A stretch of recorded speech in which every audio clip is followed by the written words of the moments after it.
7 tahun aku menggendong suamiku yang lumpuh. Sampai hari ini dokter barunya tiba-tiba mengunci pintu dan berbisik gemetar. Cepat panggil polisi sekarang. Halo sobat semuanya. Sebelum kita bahas lebih dalam, yuk klik tombol subscribe dan like dulu supaya kita bisa terus berbagi kisah menarik lainnya. Coba tulis di kolom komentar. Bapak Ibu lagi nonton dari kota mana nih? Semoga hari ini membawa keberkahan, rezeki yang berlimpah, dan kebahagiaan lahir batin bagi kita semua. Amin. 7 tahun itu bukan waktu yang sebentar. Rasanya seperti seumur hidup yang dihabiskan dalam mode gerak lambat. Kalau ada penghargaan untuk atlet angkat beban kategori istri solehah, mungkin pialanya sudah memenuhi lemari di rumah kontrakanku. Setiap pagi, rutinitasku tidak pernah berubah sedikit pun.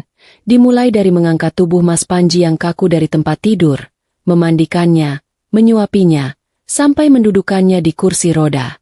Punggungku sering berbunyi, kretek, setiap kali aku mencoba mengangkatnya. Sebuah protes keras dari tulang belakang yang dipaksa bekerja lembur tanpa uang lembur. Tapi ya sudahlah, namanya juga bakti pada suami. Meski kadang aku merasa lebih mirip perawat pribadi yang tidak digaji daripada seorang istri. Badan Mas Panji itu beratnya hampir 2 kali lipat badanku. Dan mengangkatnya setiap subuh adalah olahraga pagi yang tidak pernah aku minta. Kadang aku bercanda dalam hati, kalau saja lemak di perutku bisa hilang secepat tenagaku yang terkuras, mungkin aku sudah bisa jadi model majalah.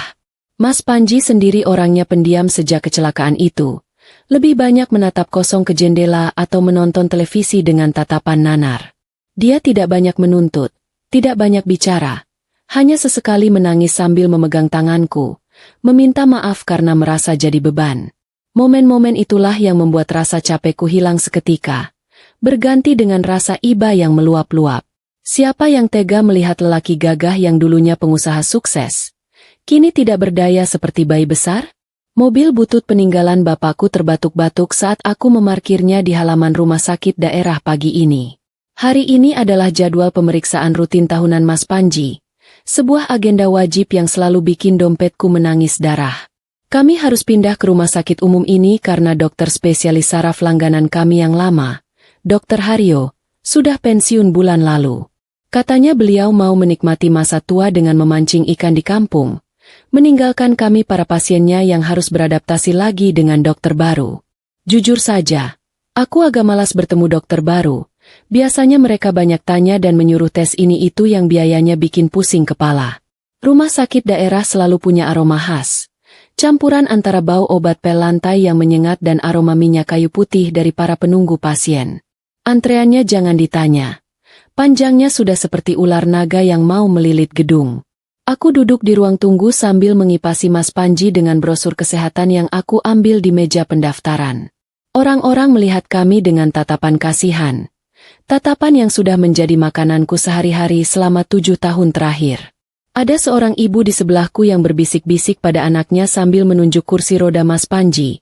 Mungkin sedang memberikan kuliah dadakan tentang, bersyukurlah kamu sehat. Aku hanya tersenyum tipis, mencoba terlihat tegar. Padahal dalam hati aku cuma ingin cepat pulang dan rebahan. Giliran kami akhirnya tiba setelah menunggu 2 jam yang terasa seperti 2 abad. Seorang perawat memanggil nama Panji dengan suara lantang, memecahkan lamunanku tentang kasur empuk di rumah. Aku mendorong kursi roda Mas Panji masuk ke ruang periksa nomor 3. Ruangannya dingin sekali. AC-nya mungkin disetel di suhu kutub utara. Di balik meja besar itu duduk seorang wanita dengan jas putih rapi, rambutnya diikat cepol ketat, dan kacamatanya membingkai sepasang mata yang terlihat sangat tajam dan cerdas. Namanya Dr. Diana. Begitu tulisan yang tertera di papan nama mejanya. Dr. Diana tidak banyak basa-basi seperti Dr. Haryo yang biasanya menanyakan kabar cuaca atau harga beras sebelum memeriksa. Dokter muda ini langsung berdiri, menyalami kami sebentar, lalu fokus sepenuhnya pada berkas medis tebal milik Mas Panji. Dia membolak-balik halaman rekam medis dengan cepat. Keningnya berkerut beberapa kali seolah sedang membaca novel misteri yang alurnya membingungkan. Dia bertanya beberapa hal teknis padaku tentang pola makan, buang air, dan seberapa sering Mas Panji mengalami kejang otot. Aku menjawab semuanya dengan lancar.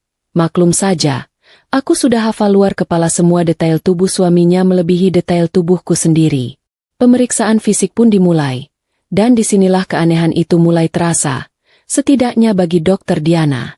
Dia meminta perawat membantu memindahkan Mas Panji ke ranjang periksa.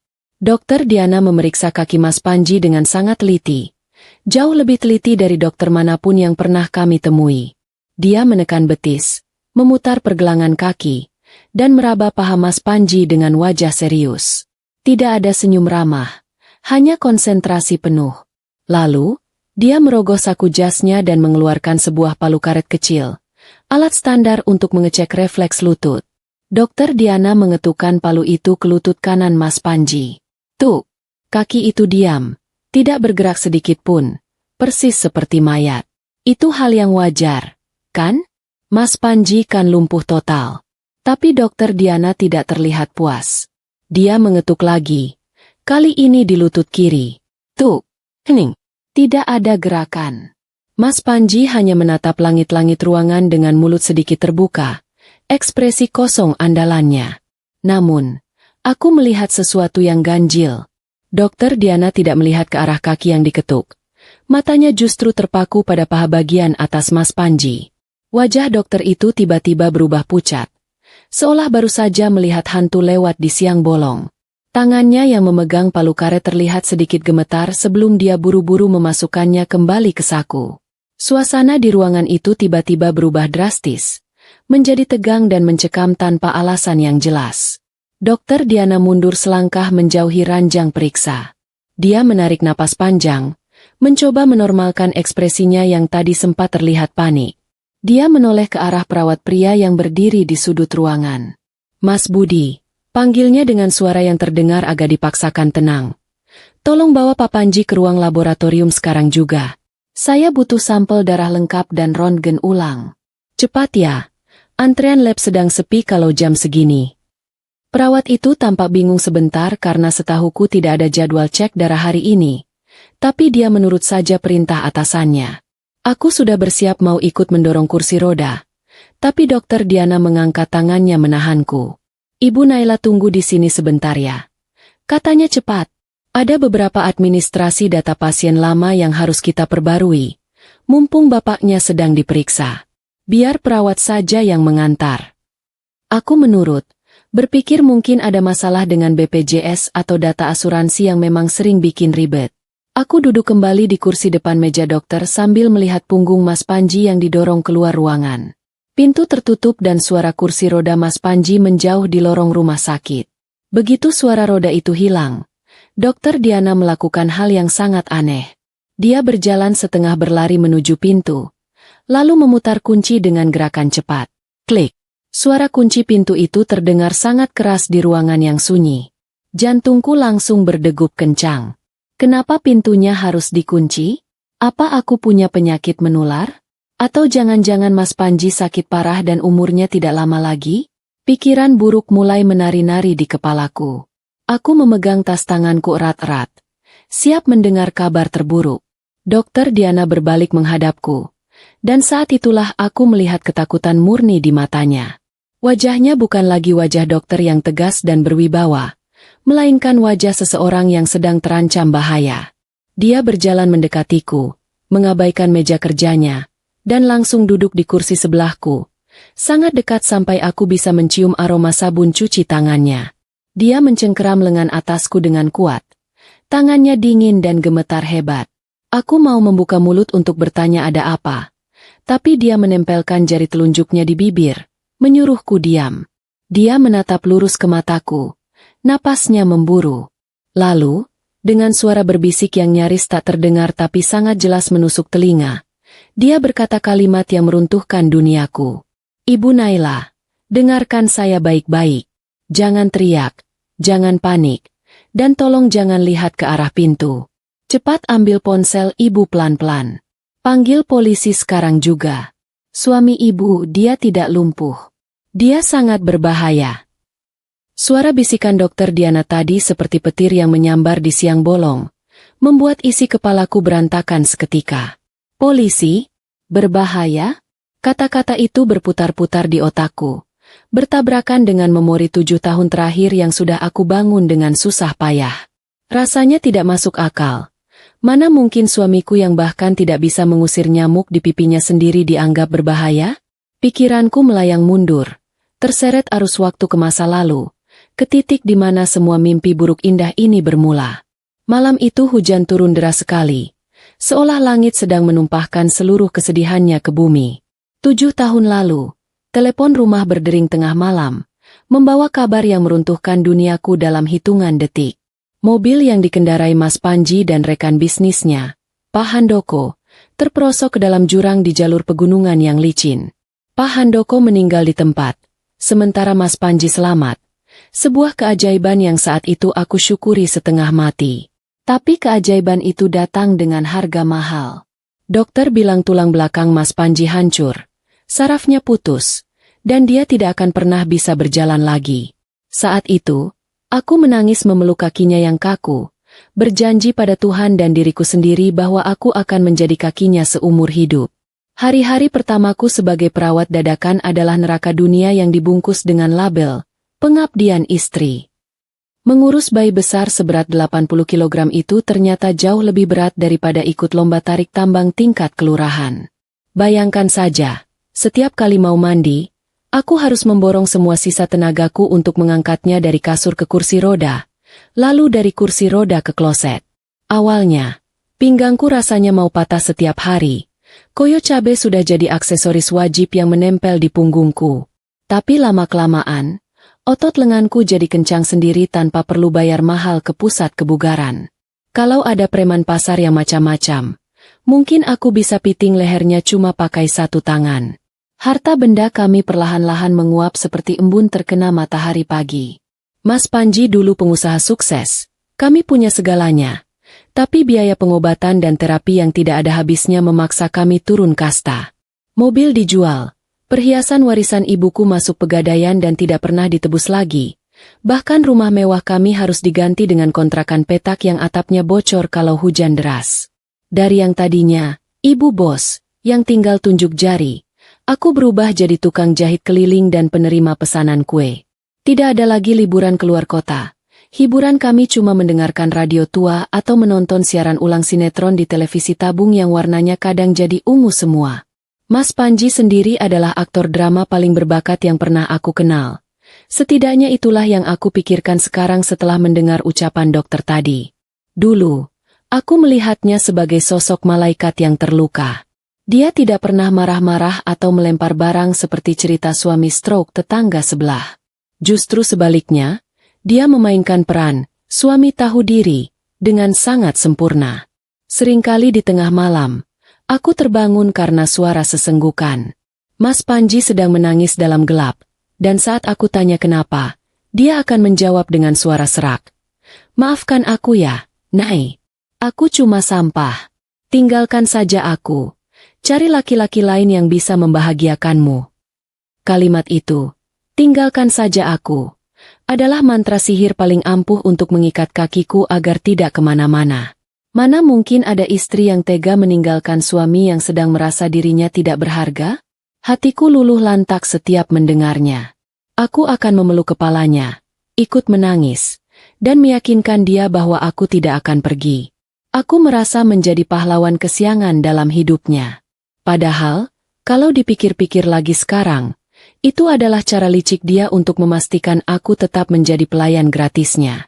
Dia tahu betul kelemahanku adalah rasa tidak teganan.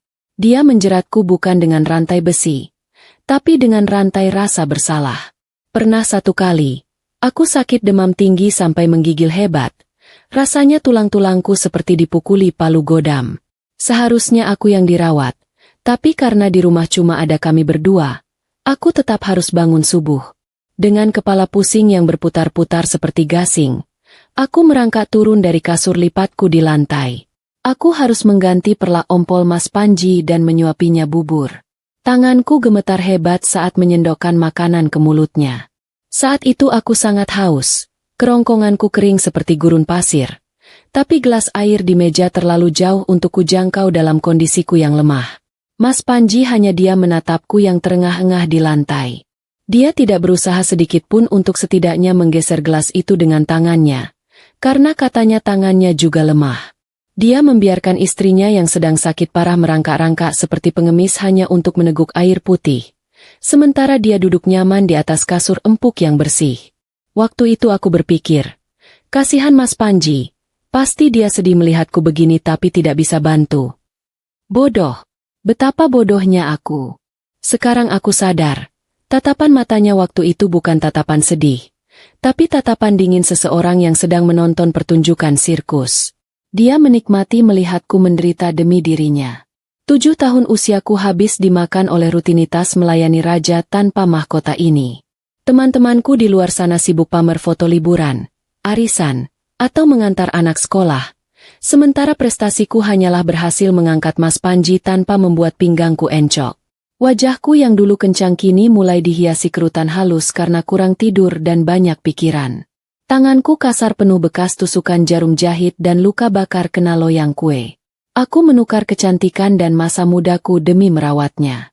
Aku ikhlas, sungguh, karena aku pikir ini adalah ladang pahala. Aku pikir ini adalah ujian kesetiaan yang harus aku lewati. Tapi, bisikan Dokter Diana tadi mengubah segalanya. Kalau benar Mas Panji bisa berjalan, kalau benar dia berbahaya, lalu apa arti keringat dan air mataku selama 7 tahun ini? Apa arti piring-piring kotor yang kucuci, baju-baju yang kusetrika, dan bubur hambar yang kumasak setiap pagi? Apakah semua itu hanya lelucon baginya? Dadaku sesak, bukan karena asma, tapi karena amarah yang mulai merembes naik dari ulu hati. Bayangan wajah Mas Panji yang lugu dan penuh air mata buaya itu kini terlihat mengerikan di ingatanku. Aku merasa seperti orang yang baru bangun dari koma panjang, hanya untuk menyadari bahwa rumahku sudah kebakaran hebat. 7 tahun kemarau panjang. Aku pikir aku sedang menanam benih kesabaran yang akan berbuah surga. Ternyata, aku hanya sedang menyiram tanaman beracun yang melilit leherku sendiri pelan-pelan. Dan sekarang, di ruang praktik dokter yang dingin ini, aku dipaksa untuk memegang kapak dan menebas tanaman itu, sebelum dia benar-benar membunuhku. Aku menatap Dokter Diana seperti orang yang baru saja disuruh makan batu kerikil. Mulutku terbuka, tapi tidak ada suara yang keluar. Persis ikan mas koki yang megap-megap kekurangan air. Kalau ini adegan sinetron azab yang sering aku tonton di televisi, mungkin kamera sudah melakukan zoom in dan zoom out berkali-kali di wajahku dengan iringan musik dramatis yang bikin jantungan. Tapi ini dunia nyata. Ruangan ini sunyi senyap. Hanya ada suara dengungan pendingin ruangan yang terdengar seperti lebah raksasa. Dokter jangan bercanda, kataku akhirnya. Suaraku bergetar hebat, terdengar cemplang dan bodoh di telingaku sendiri. Suami saya itu lumpuh. Dok, 7 tahun. Saya yang mandikan dia. Saya yang pakaikan celana. Saya yang angkat pantatnya. Kakinya itu lemas. Dok, lemas seperti boneka kain. Mana mungkin dia berbahaya? Rasanya ingin sekali aku tertawa di depan wajah dokter muda ini. Mungkin dia salah baca rekam medis. Atau mungkin dia kebanyakan begadang jaga malam sampai berhalusinasi. Mas Panji? Berbahaya? Satu-satunya hal berbahaya dari Mas Panji adalah kalau dia lupa sikat gigi sebelum tidur. Dokter Diana tidak membantah ucapanku dengan kata-kata. Dia berdiri dari kursinya, masih dengan gerakan waspada, lalu memutar layar komputer di mejanya agar menghadap ke arahku. Jari-jarinya mengetik cepat di papan ketik, memunculkan 2 gambar yang berdampingan. Gambar sebelah kiri terlihat buram dan hitam putih. Gambar sebelah kanan terlihat lebih tajam dan berwarna. Ibu Naila, tolong lihat ini, katanya tegas, jarinya menunjuk ke layar. Ini adalah hukum alam, Bu. Kalau organ tubuh tidak dipakai bertahun-tahun, dia pasti menyusut. Istilah medisnya atrofi. Ibarat rumah kosong yang tidak dihuni, pasti lapuk dan kusam. Kaki orang yang lumpuh total selama 7 tahun seharusnya tinggal kulit pembalut tulang. Dagingnya akan kempes, ototnya hilang, layu seperti tanaman kurang air. Aku menyipitkan mata, mencoba memahami gambar abstrak di layar itu. Lihat gambar kiri. Ini contoh kaki pasien lumpuh normal. Lihat betisnya. Kecil sekali kan? Nah, sekarang lihat hasil pemindaian kaki suami ibu yang baru saja saya ambil datanya tadi. Lanjut Dokter Diana. Suaranya memberat. Otot kaki suami ibu tidak menyusut sama sekali. Ini bukan otot orang yang duduk di kursi roda selama 2.500 hari. Ini otot yang padat, keras, dan terlatih. Ini otot yang dipakai berjalan, bahkan berlari, setiap hari. Otakku berusaha menyangkal, mencari-cari alasan logis. Tapi dok, mungkin karena saya sering pijat? Saya rajin urut kakinya pakai minyak tawon setiap malam. Mungkin itu yang bikin ototnya awet. Dokter Diana menggeleng pelan. Tatapannya menyiratkan rasa kasihan yang mendalam. Pijatan tidak akan membentuk massa otot sekeras itu, Bu. Pijatan cuma melancarkan darah. Untuk punya otot paha sekeras kayu jati seperti milik Pak Panji, seseorang harus menahan beban tubuhnya sendiri secara rutin. Ibu tahu kenapa saya tadi pucat saat mengetuk lututnya dengan palu. Aku menggeleng lemah. Ingatanku kembali ke bunyi tuk yang hening tadi. Refleks lutut itu gerakan bawah sadar. Bu, kalau sarafnya putus, kakinya akan diam saja atau justru kejang tak terkendali. Tapi tadi, saat saya ayunkan palu, saya melihat otot paha atasnya menegang sepersekian detik sebelum palu menyentuh kulit. Itu bukan refleks. Itu antisipasi. Dokter Diana mendekatkan wajahnya. Matanya menatapku tajam. Dia menahan kakinya. Bu. Dia secara sadar memerintahkan otaknya untuk mengunci lututnya supaya tidak menendang. Dia menipu pemeriksaan saya. Dia menahan tendangan itu dengan kekuatan penuh. Duniaku rasanya berputar. Lantai keramik putih di bawah kakiku terasa miring. Bayangan Mas Panji yang selama ini aku gendong berkelebat di kepala. Berat badannya yang luar biasa itu. Tuhan, aku selalu mengeluh dia semakin berat dari hari ke hari. Aku pikir itu karena dia makan lahap. Tapi, bagaimana kalau berat itu bukan karena lemak, tapi karena dia sengaja membebankan seluruh tubuhnya padaku? Ibu pernah merasa aneh tidak saat mengangkat beliau? Tanya Dokter Diana, seolah bisa membaca pikiranku. Orang lumpuh itu beratnya pasif, Bu. Seperti mengangkat karung beras. Tapi kalau orang pura-pura lumpuh, dia harus melemaskan badannya secara paksa. Kadang, tanpa sadar, dia akan membantu menyeimbangkan diri sedikit supaya tidak jatuh saat ibu angkat. Pernah tidak ibu merasa dia terlalu mudah didudukan di kursi roda untuk ukuran orang lumpuh? Pertanyaan itu seperti kunci yang membuka kotak Pandora di kepalaku. Aku ingat momen-momen kecil itu. Saat aku hampir terpeleset di kamar mandi karena licin, tubuh Mas Panji yang aku papah tiba-tiba terasa kokoh, seolah dia yang menahanku agar tidak jatuh, bukan sebaliknya. Waktu itu aku pikir itu cuma kebetulan atau karena adrenalin. Lalu saat aku lupa mengunci rem kursi roda di jalan menurun, kursi itu berhenti sendiri sebelum menabrak tembok. Aku pikir rodanya macet. Ternyata dia mengeremnya dengan kakinya sendiri saat aku tidak melihat. Dia aktor yang hebat, Bu. Sangat hebat sampai bisa menipu istrinya sendiri selama 7 tahun. Bisik Dokter Diana lagi, membuyarkan lamunanku. Tapi tubuh manusia tidak bisa bohong pada ilmu medis. Kakinya adalah kaki seorang pelari, bukan kaki orang cacat. Dia sehat walafiat, Bu. 100%. Air mataku menetes tanpa permisi. Bukan air mata sedih, tapi air mata ngeri. Rasanya seperti baru sadar kalau selama ini aku tidur memeluk ular sanca yang menyamar jadi guling. Aku merawatnya, menyuapinya, bahkan membersihkan kotorannya. Dan dia cuma diam, menontonku menderita, menikmati setiap tetes keringatku sambil menahan tawa dalam hati. Kenapa? Suaraku pecah, serak dan parau.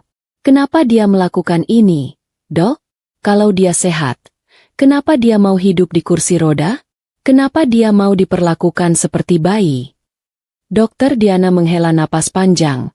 Wajahnya terlihat tegang. Saya tidak tahu motifnya apa, Bu. Tapi insting saya mengatakan ini bukan sekadar kemalasan. Ada sesuatu yang dia sembunyikan. Sesuatu yang sangat besar sampai-sampai dia rela membuang 7 tahun hidupnya untuk berpura-pura.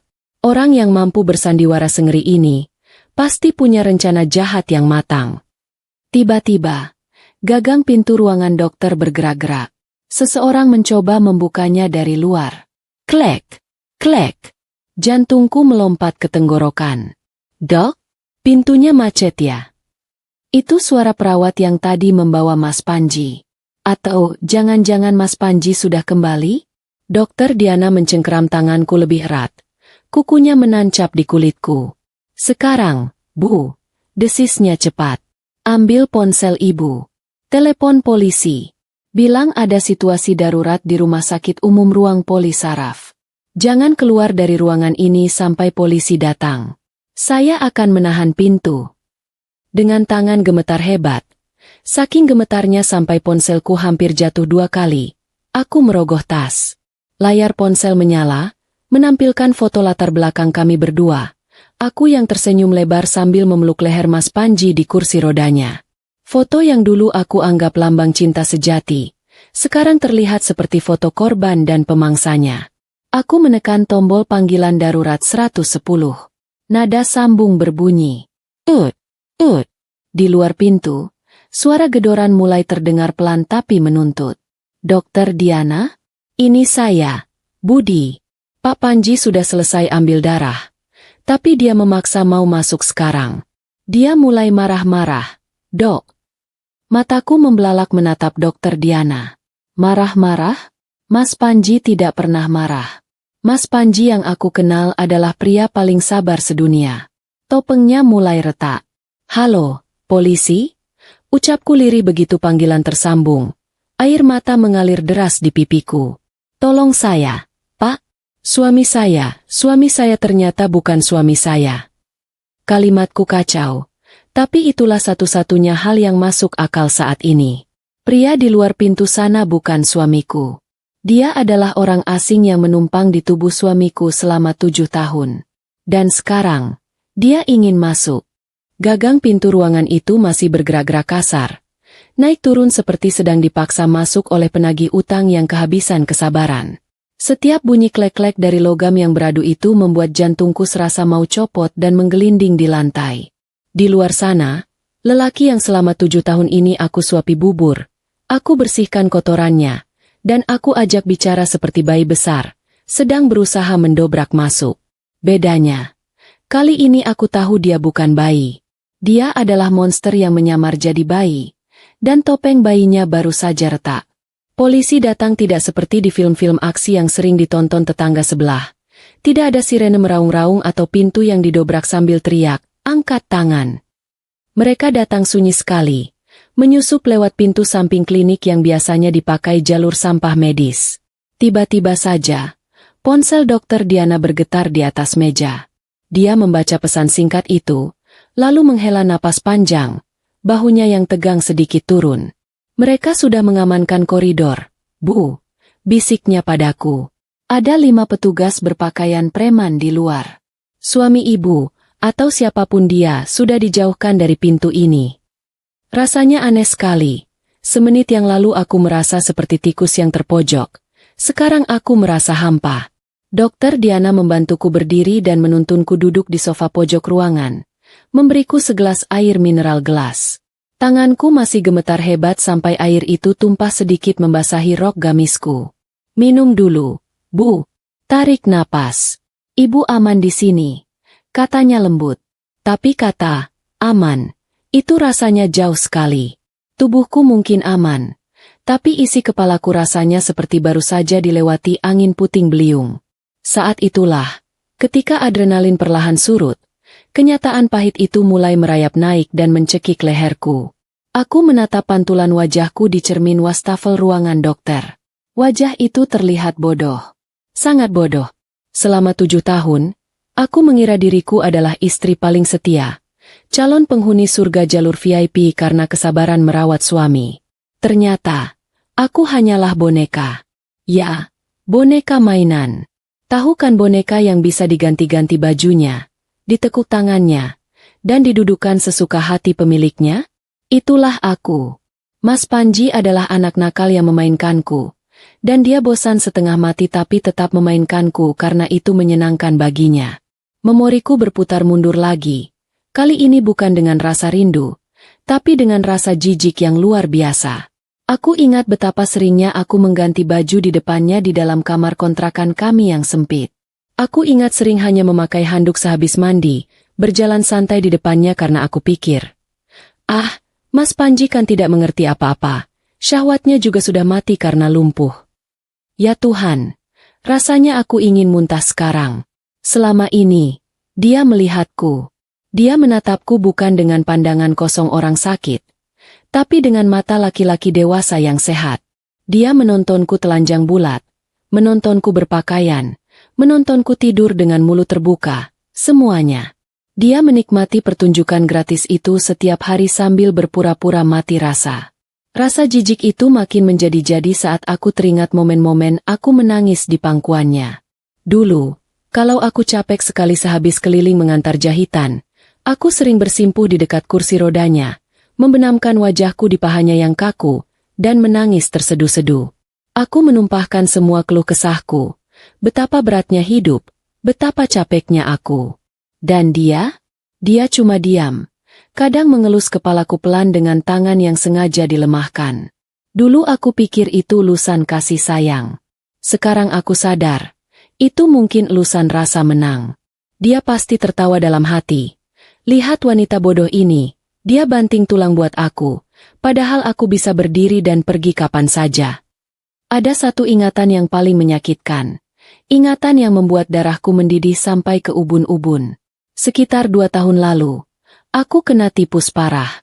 Badanku panas tinggi. Rasanya seperti dibakar api unggun. Tapi karena tidak ada orang lain, aku tetap harus merawat Mas Panji.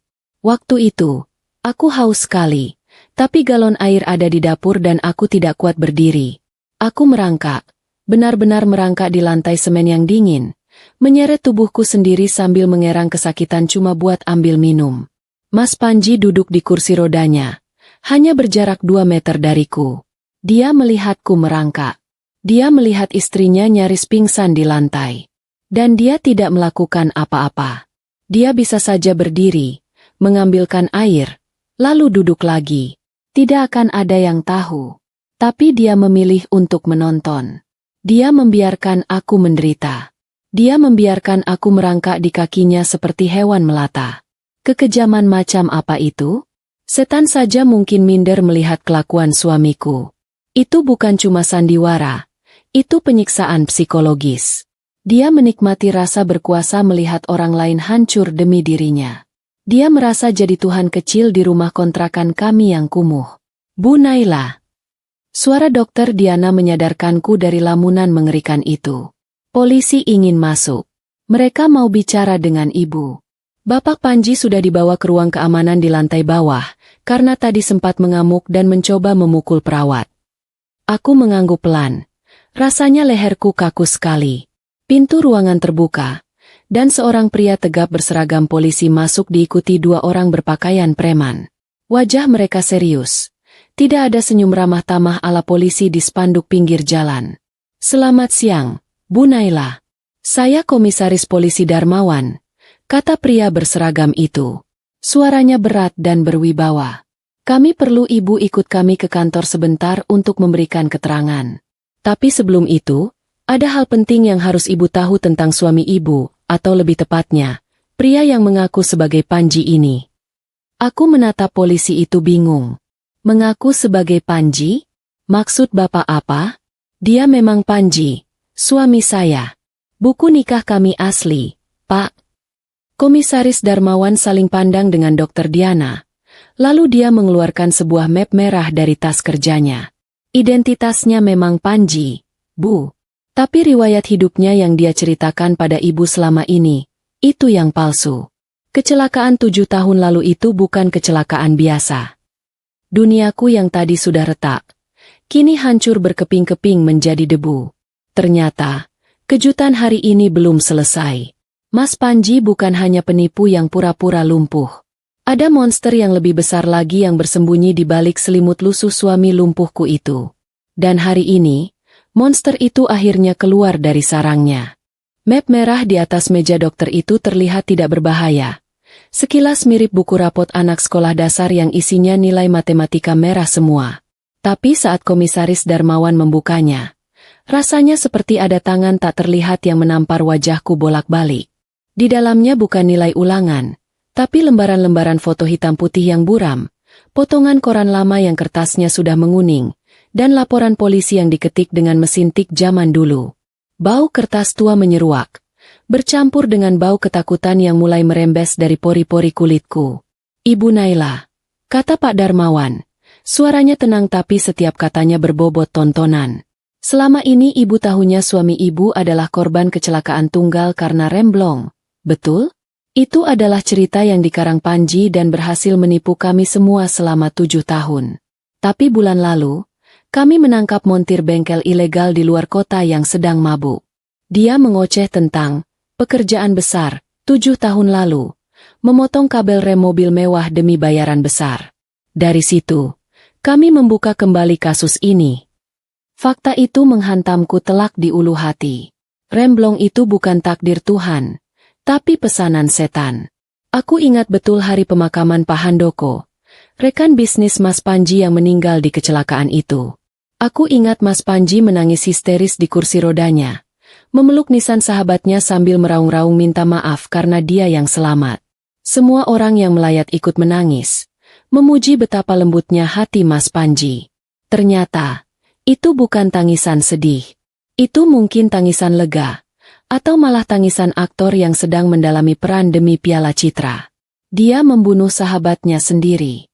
Sahabat yang sering main ke rumah, yang sering membawakan martabak untuk kami. Motifnya klise sekali, setua peradaban manusia, uang haram. Pak Darmawan menjelaskan bahwa ada asuransi jiwa atas nama Pak Handoko dengan nilai yang nolnya berderet-deret sampai aku pusing menghitungnya. Belum lagi aset perusahaan yang digelapkan. Jadi, selama aku sibuk menawar harga kangkung di pasar sampai urat leher tegang demi menghemat uang belanja 500 perak, suamiku sebenarnya duduk di atas tumpukan harta karun. Dia membiarkan istrinya jadi buruh jahit, membiarkan istrinya dihina tetangga karena miskin, padahal dia punya miliaran rupiah yang disembunyikan entah di mana. Kejam. Kata itu rasanya terlalu halus untuk mendeskripsikan kelakuannya. Tapi bagian paling gilanya, bagian yang membuat Dokter Diana sampai menutup mulutnya karena kaget, adalah soal kakinya. Pak Darmawan menunjuk sebuah foto röntgen lama di dalam map itu.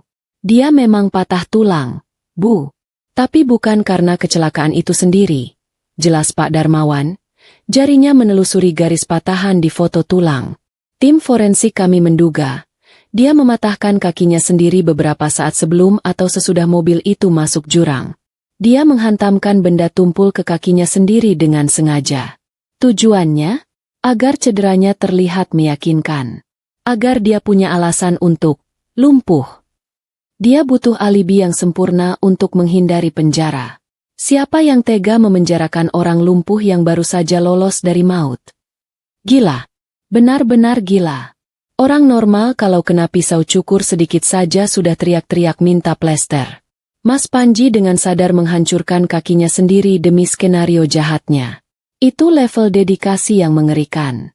Pantas saja dia betah duduk di kursi roda selama 7 tahun. Kursi roda itu bukan alat bantu baginya. Itu adalah benteng persembunyian. Selama dia duduk di situ, polisi tidak akan curiga. Selama dia terlihat lemah tak berdaya, tidak ada yang akan menuduhnya sebagai otak pembunuhan. Dia bersembunyi di tempat terang, di depan mata semua orang, dengan topeng, pria cacat yang malang. Dan aku? Di mana posisiku dalam rencana agungnya ini? Pak Darmawan menatapku dengan sorot mata iba. Tatapan yang paling aku benci saat ini. Ibu adalah bagian terpenting dari penyamarannya, Bu Naila, katanya pelan. Penjahat yang hidup sendirian akan dicurigai. Penjahat yang hidup foya-foya akan ditangkap. Tapi penjahat yang dirawat oleh istri yang solehah, yang setia, yang rela menderita itu adalah kedok yang nyaris mustahil ditembus. Ibu adalah tameng hidupnya. Kesetiaan ibu membuat orang-orang, termasuk kami polisi, merasa sungkan untuk mengusik dia. Ibu yang membuat dia terlihat seperti orang suci yang sedang diuji. Rasanya ingin aku muntah saat itu juga. Perutku mual, bukan karena masuk angin, tapi karena kenyataan bahwa cinta dan pengorbananku selama ini hanyalah alat. Aku bukan istri baginya. Aku cuma properti panggung, sama seperti kursi roda dan selimut baunya itu. Dia membutuhkanku bukan karena cinta, tapi agar tetangga dan polisi melihat betapa kasihannya dia. Setiap kali aku menyuapinya di teras dan tetangga lewat menyapa dengan ramah, saat itulah penyamarannya makin sempurna. Aku dipakai untuk menipu dunia tanpa aku sadari. Dulu aku sering berdoa pada Tuhan, "Ya Allah, berikanlah kesembuhan untuk suamiku, angkatlah penyakitnya." Ternyata Tuhan punya cara humor yang gelap untuk mengabulkan doa. Suamiku memang tidak sakit. Dia tidak pernah sakit. Yang sakit adalah jiwanya. Hatinya yang hitam pekat. "Kami butuh bantuan ibu," kata Pak Darmawan membuyarkan lamunanku yang penuh amarah. Kami tahu dia menyembunyikan uang dan dokumen palsu untuk kabur jika suatu saat kedoknya terbongkar. Kami sudah geledah badan dan kursi rodanya tadi, tapi nihil. Dia pasti menyimpannya di tempat yang sangat dekat dengannya, tempat yang tidak akan diperiksa orang lain. Ibu tahu di mana? Pikiranku langsung melayang ke rumah kontrakan kami, ke kamar pengap itu. Kesatu-satunya benda yang dia larang keras untuk aku sentuh atau bersihkan secara menyeluruh. Dia selalu beralasan, "Jangan digeser-geser, nanti posisi tidurnya tidak nyaman, punggungku sakit." Padahal kasur itu sudah kempes dan bau apek. "Kasur kapuk," bisikku. Mataku membelalak. Kasur kapuk lusuh yang dia pakai tidur. Dia tidak pernah membiarkan aku menjemurnya selama 7 tahun. Dia bilang alergi debu luar. Padahal, Pak Darmawan langsung memberi kode pada anak buahnya. "Kita ke rumah ibu sekarang. Lewat pintu belakang. Jangan sampai Panji melihat ibu pergi." Aku berdiri. Kakiku masih lemas tapi hatiku panas membara. Aku akan pulang ke rumah itu. Bukan untuk melayani rajaku, tapi untuk membongkar singgasananya yang penuh kutu busuk. "Tunggu saja, Mas. Istrimu yang bodoh ini akan pulang membawa kejutan." Rumah kontrakan kami yang biasanya sepi kayak kuburan, siang ini mendadak ramai seperti ada penggerebekan teroris di berita televisi. Bedanya, tidak ada wartawan yang meliput. Cuma ada Pak Darmawan dan anak buahnya yang bergerak cepat dalam diam. Begitu masuk ke kamar tidur yang pengap itu, aku langsung menunjuk ke arah kasur kapuk lusuh yang tergelar di lantai. Kasur itu warnanya sudah dekil, spray bunganya sudah pudar karena jarang diganti, tapi bagi Mas Panji, benda itu diperlakukan layaknya pusaka kerajaan yang tidak boleh disentuh sembarangan. Dulu aku pikir dia cuma malas atau takut debu. Ternyata dia sedang mengerami telur emasnya di sana. Salah satu polisi mengeluarkan pisau lipat dan mulai membedah sisi samping kasur itu. Sret! Suara kain robek terdengar nyaring. Kapuk-kapuk tua berhamburan keluar seperti salju kotor, membuat kami semua terbatuk-batuk. Kalau saja ini situasi normal, aku pasti sudah mengomel panjang lebar soal debu yang bakal bikin aku bersih-bersih seharian. Tapi begitu tangan polisi itu menarik keluar sebuah tas hitam yang dibungkus plastik rapat dari dalam perut kasur, omelanku tertelan kembali ke tenggorokan. Isi tas itu sukses membuat mataku melotot sampai rasanya mau keluar. Bukan emas batangan atau berlian curian, tapi tumpukan uang tunai pecahan 100 ribuan yang diikat karet gelang. Banyak sekali. Mungkin cukup buat beli gerobak bakso sekalian sama abang-abangnya. Selama ini aku tidur di lantai beralaskan tikar tipis di samping kasur itu. Kedinginan setiap malam, sambil memikirkan besok mau masak apa dengan sisa uang 2000 perak di dompet. Ternyata, tepat di sebelah kupingku, ada ban berjalan yang disembunyikan suamiku. Rasanya ingin aku ambil segepok uang itu lalu kulemparkan ke wajahnya. Teganya dia membiarkan aku makan nasi garam sementara dia tidur beralaskan uang. Di dalam tas itu juga ada paspor. Fotonya foto Mas Panji, tapi namanya bukan Panji. Di situ tertulis, Rian Santoso. Rambutnya di foto itu klimis. Wajahnya segar bugar tanpa kacamata. Persis eksekutif muda yang siap liburan ke luar negeri. Tanggal pembuatan paspornya baru sebulan yang lalu. Jadi, selama aku sibuk menjahit baju tetangga sampai jari keriting, dia diam-diam menyelinap keluar untuk bikin paspor? Kapan? Oh iya, aku ingat. Sebulan lalu dia bilang mau terapi alternatif sendirian dijemput temannya. Teman apanya? Ternyata dia pergi mengurus tiket kaburnya. Ini bukti kuat rencana pelarian, Bu. kata Pak Darmawan sambil memasukkan barang bukti itu ke kantong plastik bening. Dia sudah siap-siap meninggalkan ibu kapan saja. Mendengar itu, hatiku rasanya bukan patah lagi, tapi sudah jadi bubuk. Tapi tunggu dulu, ada satu hal lagi yang mengganjal di otakku. Sesuatu yang kecil, sepele, tapi terus kepikiran sejak Dokter Diana membahas soal otot kaki tadi. Aku bergegas menuju meja mesin jahit tuaku di sudut kamar. Di sana ada laci kecil tempat aku menyimpan benang, jarum, dan segala macam perintilan sampah yang aku temukan saat menyapu lantai. "Pak," panggilku sambil mengaduk-aduk isi laci yang berantakan itu. "Minggu lalu saya menyapu kolong ranjang." Mas Panji marah besar waktu tahu saya menyapu sampai ke kolong. Katanya takut saya capek. Padahal mungkin takut rahasianya ketahuan. Waktu itu saya menemukan ini. Tanganku menarik secarik tisu yang kucek. Di dalamnya, terbungkus satu butir pil kecil berwarna biru muda. Bentuknya polos tanpa merek. Ukurannya tidak lebih besar dari kacang hijau. Saya pikir ini obatnya yang jatuh. Jadi saya simpan mau saya tanyakan ke dokter nanti. Tapi karena lupa, ya sudah mengendap di sini. Jelasku sambil menyerahkan pil itu ke Pak Darmawan. Pak Darmawan mengamati pil itu dengan teliti, lalu memanggil rekannya yang membawa alat tes lapangan sederhana. Setelah ditetesi cairan kimia sedikit, pil itu berubah warna. Polisi itu mengangguk yakin pada Pak Darmawan. "Pelemas otot dosis tinggi," kata Pak Darmawan. Suaranya terdengar geram. "Ini bukan obat saraf, Bu. Ini obat yang biasa dipakai atlet kalau cedera parah, atau dipakai di ruang operasi untuk melumpuhkan otot pasien sementara. Kalau orang sehat minum ini, badannya bakal lemas seperti agar-agar. Dia tidak akan bisa menggerakkan kakinya meskipun dia mau, setidaknya selama beberapa jam." Dengkulku lemas seketika. Jadi begitu caranya. Pantas saja setiap kali diperiksa Dokter Haryo dulu, kaki Mas Panji selalu terkulai layu tanpa perlawanan.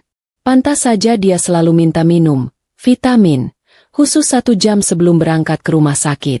Vitamin kepala dia. Ternyata dia sedang membius kakinya sendiri supaya dokter tidak curiga kalau refleksnya masih bagus. Kelicikannya benar-benar di luar nalar manusia normal. Dia rela meracuni badannya sendiri dengan obat keras demi menjaga sandiwaranya tetap utuh. Dia memperhitungkan semuanya, mulai dari mematahkan kaki, menyembunyikan uang, sampai meminum obat pelumpuh otot. Tidak ada celah sedikit pun. Kalau saja Dokter Diana tadi tidak teliti, atau kalau saja obat ini tidak tercecer 1 butir, mungkin sampai mati pun aku akan tetap mengira dia lumpuh beneran. Aku menatap kasur kapuk yang kini sudah robek berantakan itu dengan tatapan nanar. Rumah ini, kamar ini, benda-benda ini, semuanya adalah saksi bisu kejahatannya. Aku merasa asing di rumahku sendiri. Rasanya ingin aku bakar saja semuanya biar musnah sekalian kenangan busuk ini. Tapi Pak Darmawan menepuk bahuku pelan. "Simpan marahnya, Bu. Kita butuh tenaga ibu untuk babak terakhir," katanya tegas. "Sekarang kita kembali ke rumah sakit. Kita punya tamu istimewa lain yang harus ibu temui." "Tamu istimewa? Siapa lagi?" Rasanya hari ini kejutan datang bertubi-tubi seperti paket promo lebaran. Tapi aku sudah tidak peduli. Siapapun tamunya, tidak akan ada yang lebih mengejutkan daripada menemukan fakta bahwa suamiku adalah aktor kriminal terbaik abad ini.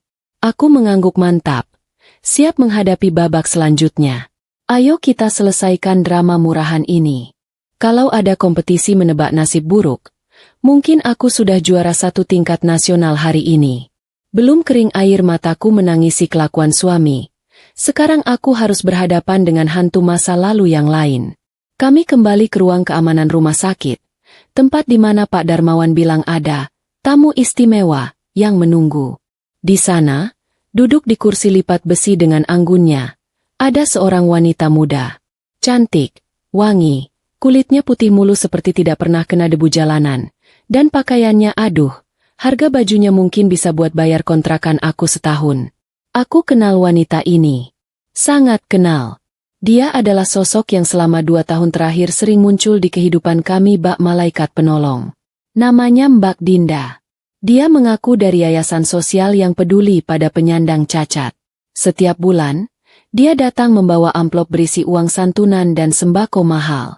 Ciri khasnya selalu membawa payung hitam besar, meskipun hari sedang terik menyengat.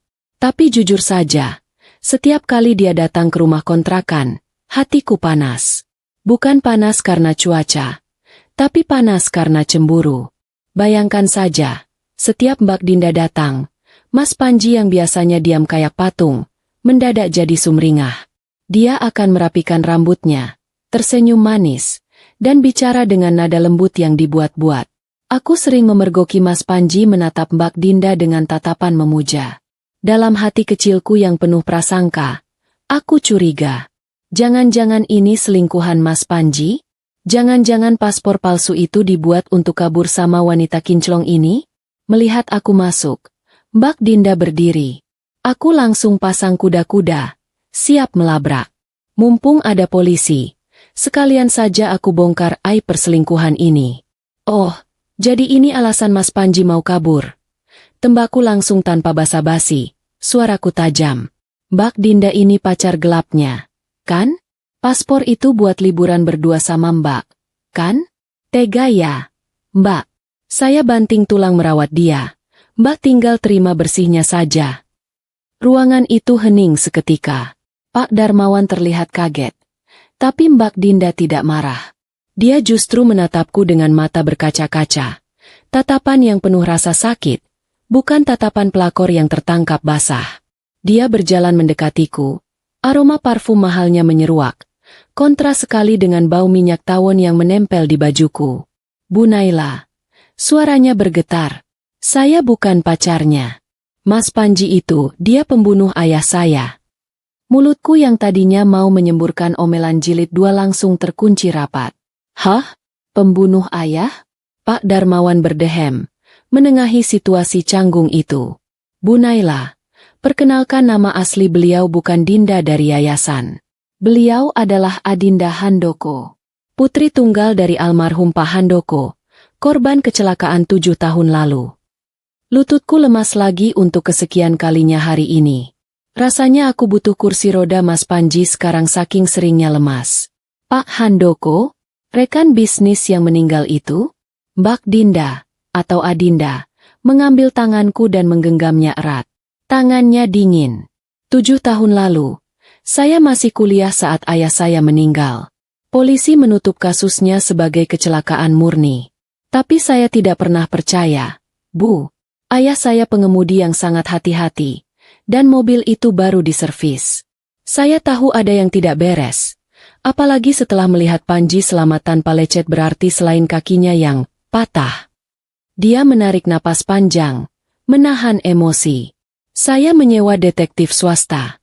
Bertahun-tahun saya melacak kemana larinya uang perusahaan ayah. Jejaknya mengarah ke rekening-rekening bodong yang dikendalikan Panji dari balik layar. Tapi kami tidak punya bukti fisik. Panji terlalu licik. Dia bersembunyi di balik kelumpuhannya, dan di balik ketulusan ibu merawatnya. Jadi, selama ini Mbak pura-pura jadi donatur? Tanyaku pelan, masih setengah tidak percaya. Adinda mengangguk. Itu satu-satunya cara supaya saya bisa mengawasi dia dari dekat tanpa dicurigai. Saya memberinya uang, santunan, supaya dia terlena, supaya dia merasa aman dan tidak kabur ke luar negeri. Saya menahan rasa jijik saya setiap kali harus tersenyum pada pembunuh ayah saya. Saya melihat dia meminum obat biru itu sembunyi-sembunyi. Saya melihat tatapan matanya yang licik saat ibu tidak melihat. Air mata menetes di pipi Adinda. Dan jujur Bu, bagian terberatnya adalah melihat ibu. Saya melihat ibu kurus kering, capek, dihina orang, demi merawat pembunuh itu. Berkali-kali saya ingin teriak, ingin memberitahu ibu, tapi saya takut Panji kabur kalau dia tahu saya curiga. Saya butuh momen yang pas. Momen pas itu adalah hari ini, sela Pak Darmawan. Mbak Adinda yang mengatur agar Dokter Haryo yang sudah tua dan gampang dikelabui itu, pensiun dini, dengan sedikit desakan dari pihak rumah sakit. Lalu Mbak Adinda merekomendasikan Dokter Diana, adik kelasnya dulu, dokter muda yang idealis dan teliti, untuk menangani Panji. Aku melongo. Jadi ini semua jebakan? Pergantian dokter. pemeriksaan teliti tadi, semuanya sudah diatur? Aku merasa seperti pion catur yang baru sadar kalau sedang dimainkan di papan raksasa. Tapi kali ini, aku lega. Ternyata wanita berpayung hitam ini bukan musuh. Dia adalah korban, sama sepertiku. Bedanya, dia kehilangan ayahnya, sedangkan aku kehilangan akal sehatku selama 7 tahun. Maafkan saya, Mbak, Bu Adinda, kataku malu, teringat tadi sempat menuduhnya pelakor. Saya pikir Mbak mau merebut Mas Panji. Adinda tersenyum tipis, senyum yang getir. Siapa yang mau merebut sampah, Bu? Saya cuma mau memastikan sampah itu dibuang pada tempatnya. Di penjara. Tiba-tiba, radio panggil di pinggang Pak Darmawan berbunyi krek-krek. Suara petugas di seberang sana terdengar panik dan terengah-engah. Lapor komandan. Target lepas. Ulangi. Target lepas. Dia melumpuhkan petugas jaga di pos 2. Wajah Pak Darmawan berubah merah padam. Apa? Bagaimana bisa? Dia kan di kursi roda. Negatif. Endan. Dia lari. Larinya kencang sekali seperti setan. Dia menuju pintu darurat timur. Aku dan Adinda saling pandang. Panji kabur. Topengnya sudah benar-benar lepas. Dia bukan lagi suami lumpuh yang butuh disuapi.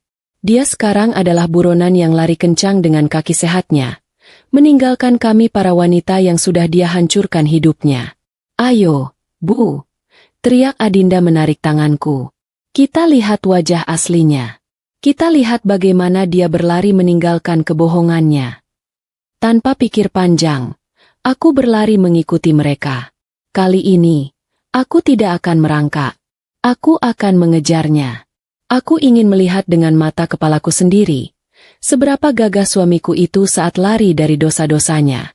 Lorong rumah sakit yang biasanya tenang sore itu mendadak heboh. Suara teriakan perawat dan langkah kaki sepatu bot polisi yang berlarian membuat suasana mencekam. Aku, Mbak Adinda, dan Pak Darmawan berlari menuju ruang kontrol CCTV. Kami butuh mata di setiap sudut gedung ini sebelum si belut licin itu berhasil lolos ke jalan raya. Napasku ngos-ngosan, bukan karena capek fisik, tapi karena jantungku memompa amarah ke seluruh tubuh. Di ruang kontrol yang penuh layar monitor itu, petugas keamanan sedang memutar ulang rekaman kejadian beberapa menit yang lalu. Ini, Endan. Lihat monitor 4. Kata petugas itu sambil menunjuk layar di pojok kanan atas. Di layar itu, terlihat lorong sepi di depan toilet pria lantai dasar.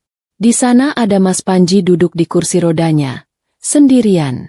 Petugas polisi yang menjaganya terlihat sedang berjalan menjauh sebentar. Mungkin menerima telepon atau ke toilet. Momen lengah itu cuma berlangsung beberapa detik. Tapi bagi Mas Panji, itu sudah cukup. Apa yang kulihat selanjutnya membuat darahku mendidih sampai ke ubun-ubun. Di layar hitam putih itu, Mas Panji, suamiku yang manja, yang kalau minta makan harus disuapi, yang kalau mau geser pantat saja harus dibantu, tiba-tiba melihat kiri kanan dengan gerakan kepala yang cepat dan waspada. Tidak ada lagi tatapan kosong atau leher yang terkulai lemah. Begitu dia yakin situasi aman, dia meletakkan kedua tangannya di pegangan kursi roda. Lalu, dia berdiri. Dia tidak berdiri dengan susah payah atau gemetar seperti orang yang baru belajar jalan. Dia berdiri tegak, mantap, dan kokoh dalam satu gerakan mulus. Dia meregangkan punggungnya sebentar, seolah sedang melemaskan otot setelah duduk terlalu lama di bioskop. Postur tubuhnya tegap, dadanya membusung. Di mana punggung bungkuk yang selama ini aku pijat? Di mana kaki lemas yang selama ini aku minyaki? Semuanya hilang. Yang ada di layar itu adalah pria sehat, kuat, dan berbahaya. Dengan gerakan kilat, dia menendang kursi roda itu ke arah tembok sampai terguling. Brak! Aku bisa membayangkan suaranya meski rekaman ini bisu. Kursi roda itu, benda keramat yang menyita separuh hidupku untuk mendorongnya, kini tergeletak tak berdaya seperti sampah. Setelah itu, dia berlari. Ya Tuhan, dia berlari. Langkah kakinya panjang-panjang dan bertenaga. Dia melompati troli pembersih lantai yang menghalangi jalan dengan gesit. Persis atlet lari gawang. Tidak ada sedikit pun tanda-tanda kesakitan di wajahnya. Dia berlari kencang menuju pintu darurat, meninggalkan identitas Panji si lumpuh di belakangnya bersama kursi roda yang terbalik itu. Bajingan, desis Mbak Adinda di sebelahku. Matanya menyala-nyala menatap layar. Lihat itu, Bu. Lihat betapa sehatnya dia. 7 tahun dia menipu ibu mentah-mentah. Aku tidak bisa berkata-kata. Air mataku menetes lagi. Tapi kali ini bukan air mata sedih. Ini air mata kebencian yang murni. Rasanya sakit sekali melihat bukti visual ini. Selama ini aku mengira dia butuh aku. Aku mengira aku adalah kakinya. Ternyata, aku cuma kruk yang dia pakai saat dia mau, dan dia buang saat dia bosan. Dia bisa lari lebih kencang dariku. Dia lebih kuat dariku. Target menuju area parkir belakang. Teriak petugas CCTV. Dia mencuri jaket petugas kebersihan yang digantung di lorong. Pak Darmawan langsung menyambar radio panggilnya. Semua unit, tutup akses keluar, blokir gerbang parkir. Dia menyamar pakai jaket kuning petugas kebersihan. Pak, kataku tiba-tiba, suaraku dingin. Dermaga lama. Semua orang di ruangan itu menoleh ke arahku. Dermaga lama? Tanya Pak Darmawan. Iya, dulu sekali sebelum kecelakaan. Dia pernah bilang kalau dia punya teman penyelundup solar di dermaga lama. Dia bilang kalau suatu hari dia punya masalah besar dan harus hilang. Dia akan lewat sana karena tidak ada pemeriksaan paspor. Jelasku cepat. Ingatan itu muncul begitu saja. Potongan obrolan tengah malam yang dulu aku anggap cuma bualan orang kaya mabuk. Pak Darmawan mengangguk tegas. Masuk akal. Bandara dan pelabuhan resmi sudah kami blokir datanya. Jalur tikus adalah satu-satunya harapan dia. Saya ikut, kataku tegas. Bu, itu berbahaya. Cegah Pak Darmawan. Saya harus ikut, Pak. Potongku, menatap matanya tajam. Saya yang merawat dia selama 7 tahun. Saya yang memberinya makan. Saya yang memandikannya. Saya berhak melihat akhir dari sandiwara ini. Saya ingin dia melihat saya saat dia ditangkap. Saya ingin dia tahu bahwa bonekanya sudah punya nyawa sendiri. Pak Darmawan terdiam sejenak melihat tekad di mataku. Lalu dia mengangguk. Baik, tapi ibu tetap di dalam mobil saya. Jangan keluar tanpa perintah. Kami bergegas keluar.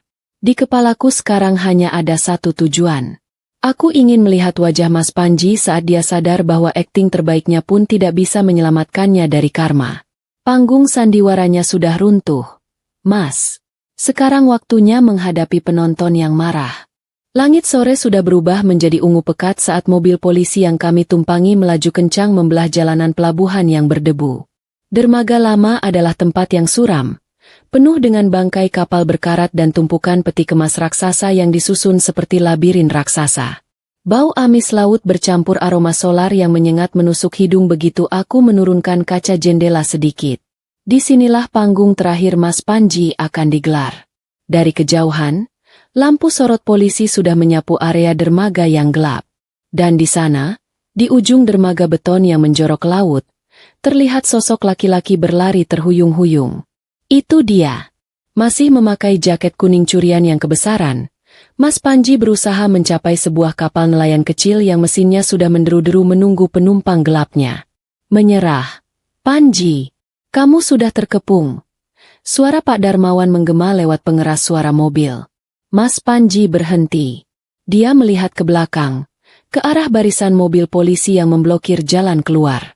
Lalu dia melihat ke depan, ke arah kapal yang jaraknya tinggal 50 meter lagi tapi terhalang air laut pasang.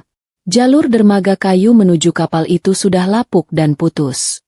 Satu-satunya cara untuk sampai ke sana adalah dengan melompati celah lebar di antara beton dermaga dan tumpukan peti kemas di sebelahnya. Dia menoleh ke arah kami. Jarak kami cukup dekat untuk melihat ekspresi wajahnya. Tidak ada lagi wajah polos suami lumpuh yang memelas. Wajahnya kini beringas, penuh keringat. Matanya liar seperti binatang buas yang terpojok. Saat matanya bertemu dengan mataku di dalam mobil, dia tidak menunduk malu. Dia justru meludah ke tanah dan meneriakkan sumpah serapah. Tangannya menunjuk-nunjuk ke arahku dengan penuh kebencian. Seolah-olah akulah penjahat yang merusak hidupnya, bukan sebaliknya. Dasar istri bodoh. Gara-gara kamu semua rencanaku hancur. Teriakannya terdengar samar terbawa angin laut, tapi cukup jelas untuk merobek sisa-sisa hatiku. Tanpa mempedulikan peringatan polisi, dia mengambil ancang-ancang. Dia mundur beberapa langkah, lalu berlari sekencang-kencangnya menuju tepi dermaga. Dia berniat melompati celah lebar itu untuk mendarat di atas tumpukan peti kemas di seberang, jalan pintas menuju kapal. Langkah kakinya gagah.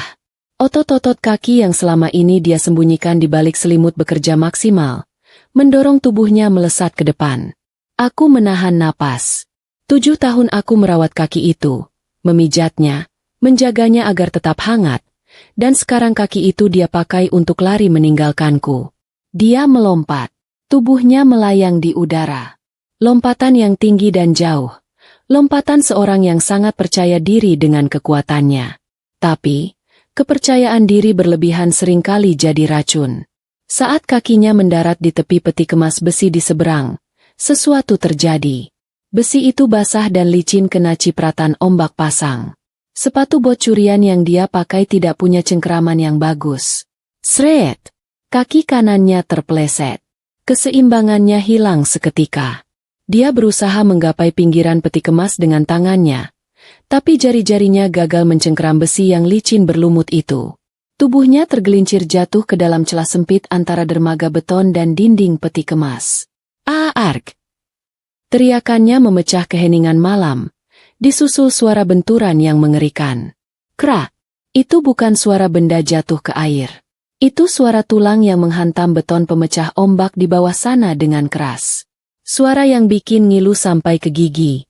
Setelah itu, hening. Kapal nelayan yang menunggunya langsung tancap gas menjauh, meninggalkan penumpangnya yang gagal. Pak Darmawan dan petugas lain segera berlarian ke tepi dermaga, menyalakan senter ke bawah celah. Aku ikut turun dari mobil. Kakiku gemetar tapi memaksakan diri mendekat. Aku harus lihat. Di bawah sana, sekitar 10 meter di dasar dermaga yang berbatu karang, tubuh Mas Panji tergeletak dalam posisi yang sangat tidak wajar. Punggungnya melengkung aneh di atas sebuah batu beton besar. Dia tidak bergerak. Wajahnya menghadap ke atas. Matanya melotot menatap langit malam. Mulutnya terbuka mengerang kesakitan tanpa suara. Tim medis, cepat bawa tandu dan penyangga leher. Teriak Pak Darmawan panik. Aku berdiri mematung di pinggir dermaga, menatap ke bawah. Angin laut menerbangkan jilbabku. Di bawah sana, pria yang 7 tahun berpura-pura lumpuh demi menghindari hukum manusia, kini baru saja menerima vonis langsung dari hukum alam. Dia jatuh tepat di bagian tubuh yang paling dia banggakan untuk bersandiwara, punggungnya. Tuhan tidak tidur, Mas. Dia cuma menunggu waktu yang tepat untuk menjentikan jarinya. Dan jentikan itu sakit sekali. Takdir itu kadang punya selera humor yang gelap. Sangat gelap sampai bikin bulu kuduk merinding kalau dipikir-pikir. Sebulan setelah insiden jatuh di dermaga itu, aku berdiri lagi di lorong rumah sakit. Tapi kali ini auranya beda jauh dengan tempat praktik dokter Diana. Ini bukan rumah sakit umum yang bau minyak kayu putih dan bubur ayam. Ini adalah bangsal khusus tahanan yang baunya campuran antara antiseptik keras dan keputusasaan. Di dalam jeruji besi berlapis kaca tebal itu, terbaring sosok yang dulu gagah perkasa berlari melompati peti kemas. Kini kembali menjadi bayi besar yang benar-benar tak berdaya. Bedanya, kali ini tidak ada sandiwara, tidak ada naskah drama, dan tidak ada pil biru penyelamat. Pemandangan di depanku sungguh mengenaskan. Jauh lebih menyedihkan daripada akting terbaiknya selama 7 tahun terakhir. Tubuh Mas Panji kurus kering. Pipinya kempot bukan karena diet, tapi karena stres berat dan makanan penjara yang rasanya mungkin seperti kardus rebus. Tidak ada lagi istri bodoh yang menyuapi bubur hangat pelan-pelan atau memijat kakinya dengan minyak tawon mahal setiap malam. Petugas penjara mana punya waktu untuk memanjakannya.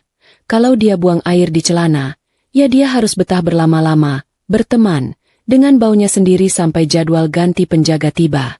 Dulu dia pura-pura tidak bisa gerak untuk menipu dunia.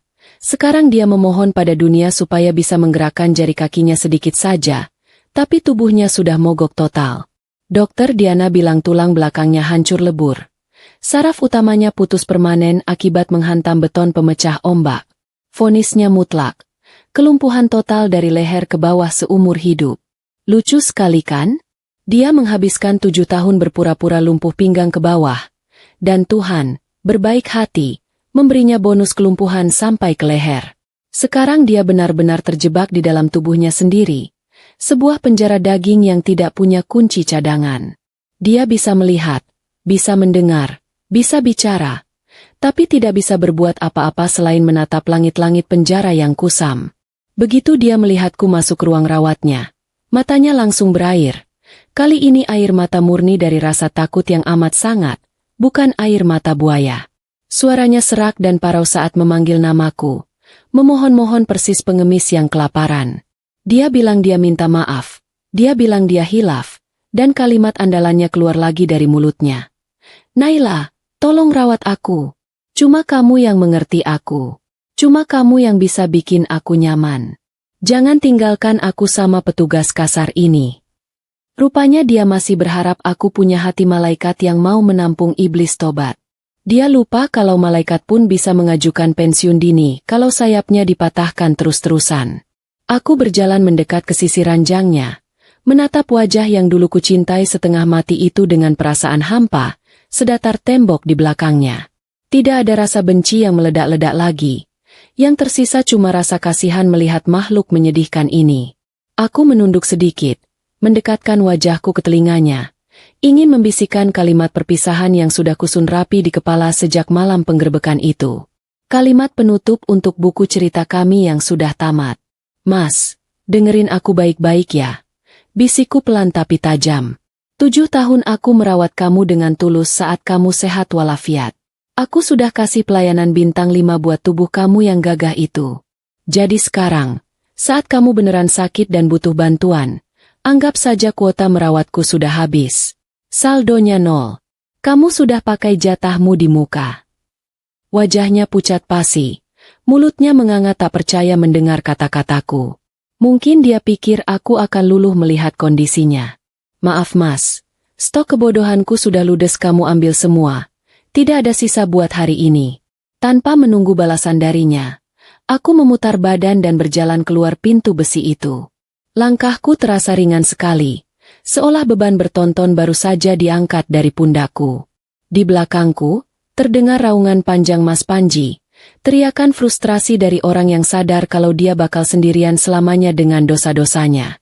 Biar saja dia teriak sampai suaranya habis, toh tembok penjara tuli.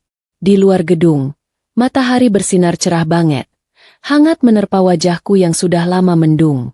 Di parkiran, aku melihat Mbak Adinda dan Dokter Diana melambaikan tangan sambil tersenyum.